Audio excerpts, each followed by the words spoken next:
Desde el primer segundo, imagina que estás sosteniendo un objeto prohibido, una astilla de huesos que aún lleva cenizas calientes. Había un silencio extraño en la ciudad antes del rugido, una rutina que parecía inmune al destino. ¿Por qué nadie percibió el presagio? Empecemos por aquello que los libros evitan: las señales sutiles, las decisiones humanas que convergieron para el desastre. Siente la ciudad, calles llenas de pasos, tiendas sofocando secretos, niños jugando sin saber que el cielo cambiaría para siempre. Detrás de las fachadas, contratos, cartas quemadas y rumores sociales compusieron un mapa de vulnerabilidades que pocos historiadores se atreven a trazar. No cuento aquí solo la explosión, cuento el momento preciso en que lo cotidiano se volvió trampa, y como cada elección humana amplificó la catástrofe. Prepárate para ver Pompeya no como museo, sino como escena de crimen,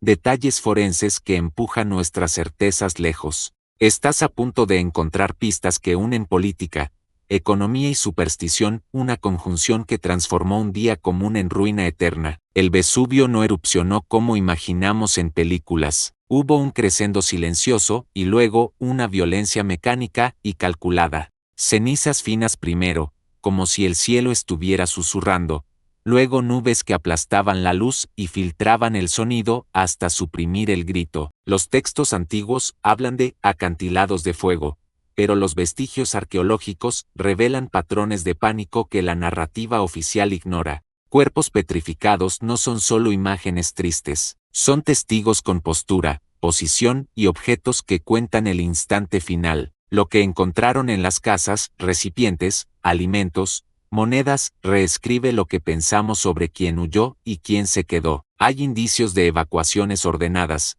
contrabandos y hasta escondites secretos que sugieren una élite preparada para el colapso. Y, sin embargo, la mayor evidencia es la propia preservación, un engaño de la destrucción que nos dio un archivo de terror. Mantente atento a las contradicciones. Las versiones oficiales cortarán puntos. Nosotros vamos a coser las lagunas que ellos dejaron. Existe una pieza del rompecabezas que casi ningún documental muestra: la economía de la ciudad en las semanas que antecedieron a la erupción. Puertos movidos, circulación de mercancías, debates políticos, todo registró una tensión que hoy se lee en las tablas y en las letras. Algunas familias vendieron propiedades a toda prisa, otras apilaron cerámicas y huyeron. Patrones que revelan quién tenía recursos para escapar. Imagina comerciantes cerrando negociaciones, sabiendo algo que el público no sabía. Hay señales claras en los intercambios de mercancías. Las cartas de crédito y las inscripciones fiscales sugieren una prioridad de salvamento que privilegió a quien tenía acceso al poder. Esto no es solo tragedia natural, es también un estudio de cómo sociedades en colapso eligen a quién salvar. Al ver Pompeya bajo esta luz,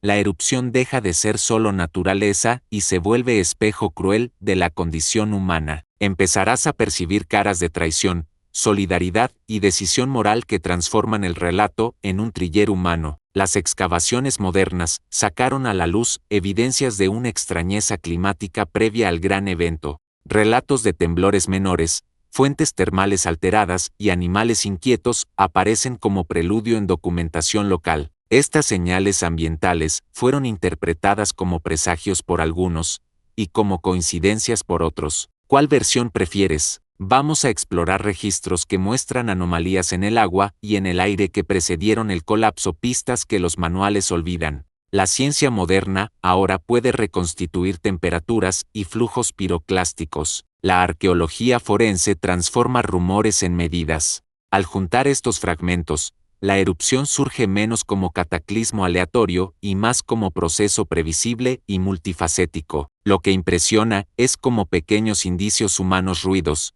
olores, comportamientos fueron subestimados por quienes podían actuar. Si podemos identificar avisos hoy, ¿por qué los contemporáneos fallaron? Esa pregunta será el hilo conductor de esta investigación. Hay algo perturbador en las imágenes de los cuerpos encontrados, las manos, la inclinación del cuerpo, lo que sostenían. Algunos fueron sorprendidos agachados, otros en fuga, pocos en puertas. La diversidad de posturas describe decisiones tomadas en segundos. Una madre abrazando objetos, un comerciante con monedas en la mano, un esclavo con una herramienta. Cada escena es un microdrama congelado. Estos cuadros levantan hipótesis sobre quién priorizó valores, quién buscó supervivencia material y quién buscó memoria. No aceptaremos lecturas fáciles, vamos a descifrar lo que los huesos dijeron sobre miedo, dignidad y elección final. La forense moderna nos da lenguaje, marcas, tensiones musculares, microfracturas que indican movimientos en la muerte. Combinando ciencia e imaginación responsable, reconstruimos no solo muertes, sino historias de últimos gestos. Estas historias nos acercan tanto al pasado que casi podemos oír el último susurro de la ciudad. Existe una capa espiritual y simbólica en Pompeya que la arqueología por sí sola no cuenta. Templos no eran solo estructuras, eran mediaciones de miedo y esperanza, puntos donde la sociedad buscaba sentido, rituales interrumpidos, ofrendas dejadas por la prisa, estatuas cubiertas de polvo. Todo revela la relación íntima entre fe y catástrofe. Algunas inscripciones y amuletos indican prácticas que hoy suenan extrañas, pero que moldeaban decisiones cruciales aquel día. Vamos a seguir pistas de culto que sugieren quién fue buscado en pánico y quién fue abandonado por descreencia. La tragedia puso a prueba la religión pública y las creencias privadas, y las respuestas nos dicen más sobre Pompeya de lo que admitimos. Al entender estos símbolos, ganamos otra lente para interpretar por qué ciertos lugares y personas fueron preservados. La historia que contaré tocará el alma, no solo la cronología. Prepárate para sentir la ciudad como organismo de fe.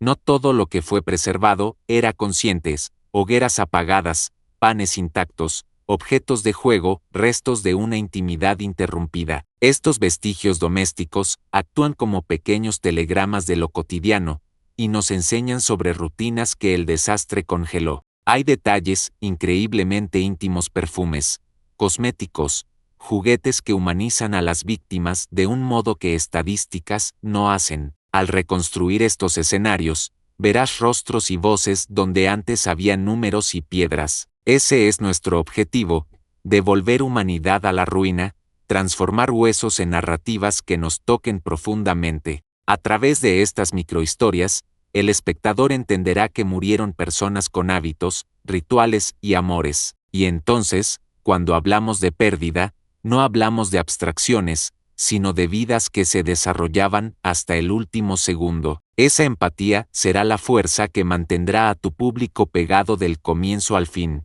La arqueología oculta revela corredores y compartimentos que sugieren planes de fuga improvisados y escondites secretos. Algunas puertas cerradas, escaleras estrechas y corredores bloqueados cuentan de una logística de pánico que falló. Encontramos evidencias de intentos de rescate, de resistencia y de acuerdos desesperados entre vecinos. Estas escenas parecen guión de suspense, pero son reales, y cada rincón descubierto amplía el misterio original. Al mapear estos espacios, reconstituimos una geografía emocional de miedo y esperanza truncada. Las impresiones en las paredes, objetos arrastrados y marcas de palancas nos dan pistas de cómo desesperados intentaron escapar. Ese análisis espacial transforma la ciudad en un escenario donde elecciones fueron representadas y destinos sellados. Al cerrar esta visión, entenderás Pompeya como laberinto moral, no solo ruina física. Por fin, en este primer bloque,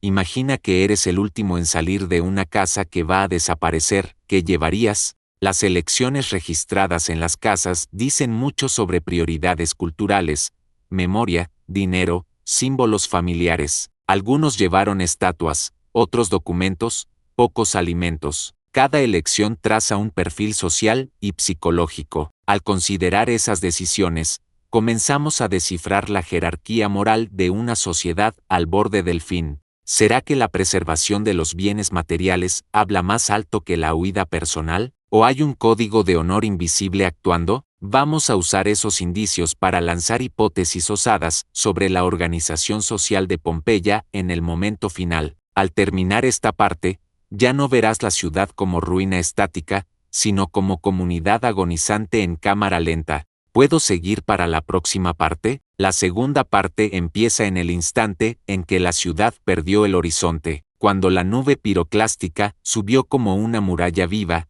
el día se volvió noche y la noche se volvió sentencia, pero antes del golpe final, hubo un intervalo de pánico organizado, una coreografía humana que pocos describen. Imagina calles tan densas de polvo que las personas solo percibían el propio cuerpo por el tacto y aún así avanzaban. Las decisiones tomadas en esos minutos son la clave para entender la psicología del desastre. Es como si Pompeya se hubiera transformado, de repente, en un escenario donde cada individuo protagonizaba su propio épico. El sonido más aterrador no era el fuego, era el silencio entre los temblores, como si el Vesubio estuviera respirando. En ese intervalo, familias enteras eligieron destinos diferentes, y esa fractura social revela más que cualquier crónica romana. En el centro de la ciudad, cerca del foro, las marcas en el suelo indican intentos de fuga en masa. Huellas superpuestas, rasguños en puertas y utensilios tirados muestran que hubo una estampida coordinada. Pero algo sorprendente surge en el análisis: muchos volvieron. ¿Por qué alguien dejaría el camino de la supervivencia para regresar al epicentro del peligro? Los arqueólogos sugieren que esos retornos estaban ligados a promesas, pactos y obligaciones familiares. No era solo miedo, era fidelidad a algo mayor, tal vez una joya, un testamento o un secreto de familia. Cada retorno marcado en las capas de cenizas es una elección que desafía la lógica moderna. Y esos desvíos cuentan la historia de una cultura donde honor y memoria valían más que la vida. En los alrededores de la ciudad, los establos revelan un misterio poco hablado: los animales estaban sueltos. No se trató de abandono, fue decisión consciente. Alguien abrió los cerrojos para que caballos y mulas corrieran libres, quizá en un intento de salvarlos. Pero lo más intrigante es que marcas de cascos indican que algunos regresaron hacia dentro de la ciudad, como si fascinados por el ruido, por la vibración, por el instinto de volver a lo conocido. Ese comportamiento extraño crea un espejo con las acciones humanas. En momentos de colapso, muchos vuelven a aquello que aman, aunque eso los mate. Esa simetría entre hombres y animales es una de las pistas emocionales más raras dejadas por el desastre. Es como si todo ser vivo en Pompeya estuviera preso al mismo ciclo trágico de retorno. En algunas casas lujosas, encontramos indicios de reuniones emergenciales, restos de comidas interrumpidas, copas aún erguidas, muebles arrastrados hacia el centro de los salones. Esos vestigios sugieren que grupos de élite intentaron planear una fuga coordinada. Algunos estudiosos defienden que hubo debates apresurados sobre hacia dónde correr, quién lideraría, quién quedaría, y en esas conversaciones improvisadas, la política se entrelazó con la supervivencia. De repente, alianzas antiguas se deshicieron, y enemigos se volvieron compañeros temporales de fuga. Cada casa transformada en cuartel improvisado revela cómo el poder se reinventó al borde del abismo. Es una de las escenas más humanas de las tragedias, la élite percibiendo que, ante la naturaleza, sus privilegios se evaporaban. Pero mientras algunos planeaban, otros actuaban de forma visceral. En barrios periféricos, las marcas muestran carreras desordenadas, puertas derribadas, refugios improvisados en depósitos. Allí, el caos fue absoluto, pero también hubo momentos de solidaridad cruda, brazos entrelazados, grupos que se protegieron mutuamente, familias que acogieron desconocidos. Detrás de la narrativa clásica de desesperación, existe una sorprendente historia de unión. En esos callejones, la humanidad se manifestó con fuerza inédita, personas compartiendo agua, objetos, y hasta intentos de calmar niños. Esos actos, aunque enterrados, aún vibran en las marcas de las paredes y en los objetos alineados lado a lado. Pompeya, antes de ser tragedia, fue comunidad y ese descubrimiento lo cambia todo. Los arqueólogos encontraron algo aún más desconcertante: inscripciones hechas a prisa durante la erupción, rayas en la pared, mensajes cortos, nombres, pedidos, súplicas o despedidas. Esos escritos forman un mosaico íntimo del terror humano, una especie de diario colectivo del fin. Algunos parecen recados para quien quizá regresara, otros son pequeñas declaraciones de valentía. Hay quien dibujó símbolos de protección, quien escribió oraciones, quien marcó apenas el propio nombre. Esas inscripciones son, quizá, los últimos actos de identidad de personas intentando ser recordadas. No es sobre muerte, es sobre legado. Cada línea garabateada es una insistencia humana de existir por un instante más. La nube piroclástica, cuando finalmente llegó, no dio oportunidades. Avanzó como una criatura viva, sobrecalentada, densa, capaz de solidificar destinos en segundos. Pero incluso en ese instante letal, hay señales de resistencia, cuerpos en posición de defensa, brazos erguidos, intentos de proteger a otras personas. Algunos abrazaron familiares, otros intentaron cubrir el rostro con ropas. Hay incluso quien intentó correr contra el flujo, quizá en busca de alguien amado. Esos instantes, capturados por la ceniza, son fragmentos de coraje que rompen narrativas simplistas de pánico. Muestran que incluso en la muerte hubo heroísmo. La parte más oscura, sin embargo, está en los subterráneos. Túneles, sótanos y bodegas revelan que muchos intentaron esconderse bajo tierra. Creían que la estructura espesa los protegería de lo peor y por algunos minutos, funcionó. Pero la caída de temperatura seguida por el calor intenso transformó esos lugares en cámaras mortales. Los cuerpos encontrados allí forman escenas de desesperación colectiva, manos entrelazadas, grupos encogidos. Hay señales de que algunos sobrevivieron más tiempo de lo que se pensaba. Salpicaduras en el suelo y marcas en los objetos sugieren intentos de mantener la calma y organizar recursos. Esos escondites cuentan una historia de esperanza tardía y de fe terca en la supervivencia. Ahora alcanzamos un punto crucial: registros de personas que escaparon. Sí, hubo sobrevivientes. Rastros encontrados en villas próximas muestran familias enteras que consiguieron huir antes del colapso total. La presencia de ellos lo cambia todo, porque son sus memorias las que moldearon los relatos posteriores. Pero también son sus ausencias las que crean lagunas profundas porque muchos cargaron secretos. Algunos volvieron años después, otros jamás retornaron. Las historias que dejaron son incompletas, pero provocan una pregunta inquietante: ¿qué vieron que no fue contado? Antes de encerrarnos esta parte,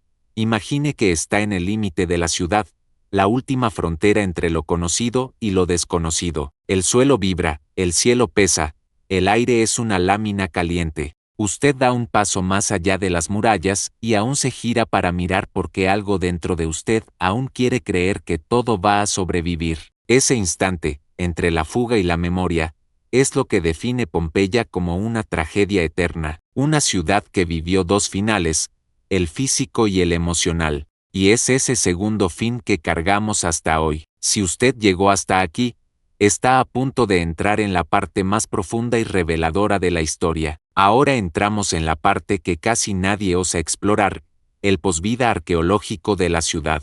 No el posvida espiritual, sino aquello que quedó escondido bajo capas de silencio, decisiones políticas e intereses mucho mayores que la tragedia en sí. Cuando las primeras excavaciones comenzaron, siglos después, no fue la ciencia que guió la pala, fue la curiosidad perversa de los poderosos. Reyes, nobles, coleccionistas secretos querían objetos, cuerpos, frescos, símbolos eróticos y sagrados que podrían usar como moneda de prestigio. La arqueología nació allí como un juego peligroso entre revelación y censura, donde cada descubrimiento era filtrado para no estremecer el mundo cristiano europeo. ¿Cuántas verdades fueron selladas en depósitos? ¿Cuántas piezas fueron desviadas, quemadas o escondidas para siempre? Pompeya comenzó a morir de nuevo, no bajo cenizas, sino bajo manos humanas que decidieron lo que el mundo debería o no saber. Es aquí que nuestro buceo se vuelve más profundo,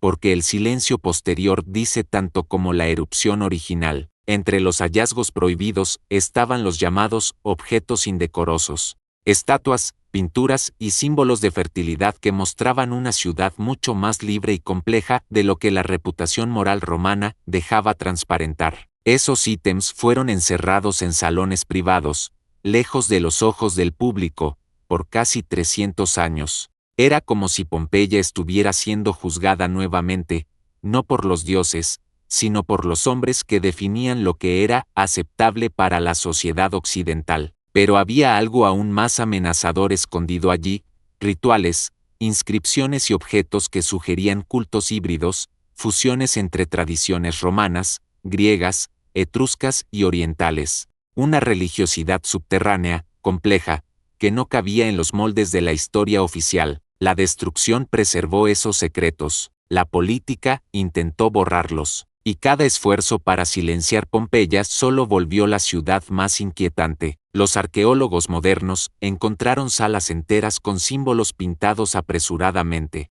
figuras de serpientes, inscripciones enigmáticas, trazos que recuerdan encantamientos o votos de protección. Esas marcas no parecen decorativas, parecen urgentes, casi desesperadas, como si en los últimos minutos, familias intentaran invocar cualquier fuerza disponible para sobrevivir.